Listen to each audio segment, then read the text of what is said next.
সমরেশ বিশ্বাসের সঙ্গে কার কার যোগাযোগ ছিল বা এই পাসপোর্ট জালিয়াতি চক্রে কিংপিন যারা তাদের সঙ্গে কার কার যোগাযোগ ছিল সেই তদন্ত করতে গিয়ে পুলিশের হাতে কিন্তু গ্রেপ্তার হয়েছে প্রাক্তন সাব ইন্সপেক্টর, যিনি পুলিশেরই সিকিউরিটি কন্ট্রোল অর্গানাইজেশনে ছিলেন এবং যার হাত থেকে কিন্তু একাধিক পাসপোর্ট ভেরিফাই হতো এবং তার অ্যাকাউন্টের তথ্য এবং সমরেশ বিশ্বাসের অ্যাকাউন্টের তথ্য যখন তদন্তকারীরা খতিয়ে দেখেন, সেই খতিয়ে দেখতে গিয়ে দেখতে পায় যে সমরেশ বিশ্বাসের অ্যাকাউন্ট থেকে বারবার কিন্তু এই যিনি পুলিশের সাব ইন্সপেক্টর ছিলেন অর্থাৎ আব্দুল হাই, তার অ্যাকাউন্টে বেশ কয়েকবার টাকা ক্রেডিট হয়েছে এবং সেক্ষেত্রে দেখা যাচ্ছে এই অ্যামাউন্টটা কিন্তু একেবারে অল্প কিছু নয়, অ্যামাউন্টটা প্রায় 15 লক্ষ টাকার ওপর ক্রেডিট হয়েছে।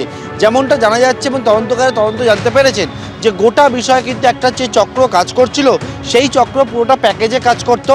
এমনকি পুলিশ কর্মী যিনি ছিলেন, পুলিশের অফিসার যিনি ছিলেন, তিনি যে এই বেআইনিভাবে যে পাসপোর্টগুলো আসবে, যেগুলো কিন্তু নথি একেবারে বেআইনি, সেই বেআইনি নথিকে আইনি বৈধতা দেওয়ার কাজ করতেন, তার জন্য তার কিন্তু একেবারে রেড চার্ট বাঁধা ছিল এবং যে রেড চার্ট বাঁধা ছিল সেই রেড চার্টে এক একটা পাসপোর্ট তিনি যে ছাড়পত্র দেবেন, ভেরিফাই করবেন, কারণ তিনিও তো ভেরিফিকেশন অফিসার, তার রেড চার্ট হচ্ছে 20,000 থেকে 25,000 থেকে 30,000 টাকা। অর্থাৎ এরকম একাধিক ক্ষেত্রে দেখা যাচ্ছে যে সমস্ত অনুপ্রবেশকারী বা বেআইনিভাবে যারা পাসপোর্ট বানিয়ে এদেশের নাগরিক হয়ে যাচ্ছেন বা এখান থেকে পাসপোর্টের পর ভিসা অ্যাপ্লাই করে ভিন দেশে চলে যাচ্ছে, তাদের ক্ষেত্রে কিন্তু এই বেআইনি কাজের সঙ্গে একেবারে সর্ষের মধ্যেই ভূত লুকিয়েছিল।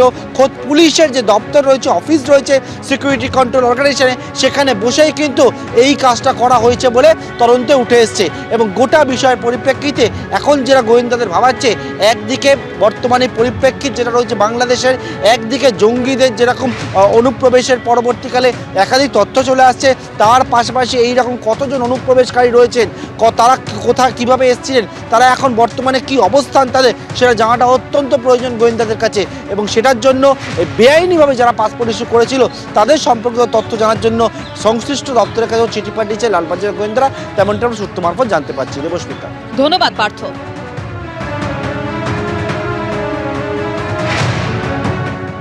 পাসপোর্ট জালিয়াতি কাণ্ডে গ্রেপ্তার করা হয়েছে প্রাক্তন এসআইকে, আর এ নিয়ে মুখ্যমন্ত্রীকে নিশানা করেছেন বিজেপি রাজ্য সভাপতি সুকান্ত মজুমদার।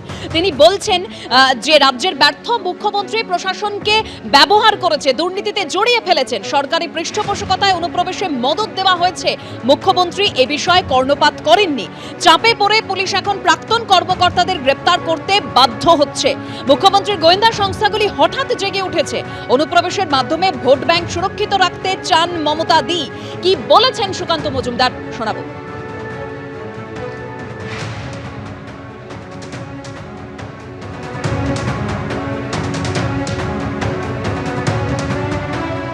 বাংলাদেশ থেকে জঙ্গি আসছে, পশ্চিমবঙ্গে আসছে, আধার কার্ড তৈরি করছে, 15,000 টাকা ফেলুন, আধার কার্ড, ভোটার কার্ড, আপনার পুলিশ অ্যারেস্ট হচ্ছে। আপনার মুখ্যমন্ত্রী কোন লজ্জাটাও কি নেই ওনার, বা মুখ্যমন্ত্রী দলের লোকেদের লজ্জা আছে কিনা আমরা বুঝতে পারছি না।